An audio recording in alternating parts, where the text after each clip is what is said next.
Question of the day, our target domain of the given function. Our target, find out domain of the given function. Okay, here log x plus 3 at base 2 divided by x square plus 3x plus 2. Look here very carefully. Domain means for which value of x the whole function is defined. I know that log property, log a at base b, log a at base b is defined if a is greater than 0, b is greater than 0 and b is not equal to 1. Okay, and clear? Here log x plus 3 at base 2, so 2 no problem, but what about x plus 3? X plus 3 is greater than 0, so you can say that x is greater than minus 3. Clear? So you can say that numerator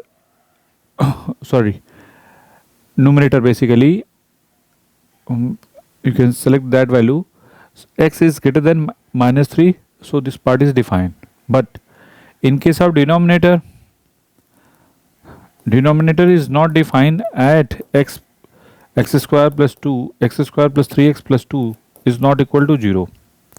So you can say x square plus 2x plus x plus 2, this is not equal to 0. So you can say that x plus 2 into x plus 1 is not equal to 0. It means x is not equal to minus 2 and minus 1. Okay, it means,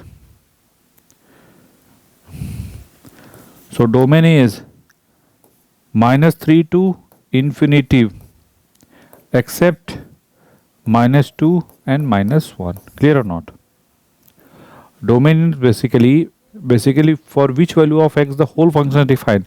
Whole function is defined from minus 3 to infinity, at which value you have not selected, at minus 2 and minus 1. Okay, otherwise the domain is defined from minus 3 to infinity. Okay, here open interval minus 3 to infinity except minus 2 and minus 1. Okay, is the right answer. Make it.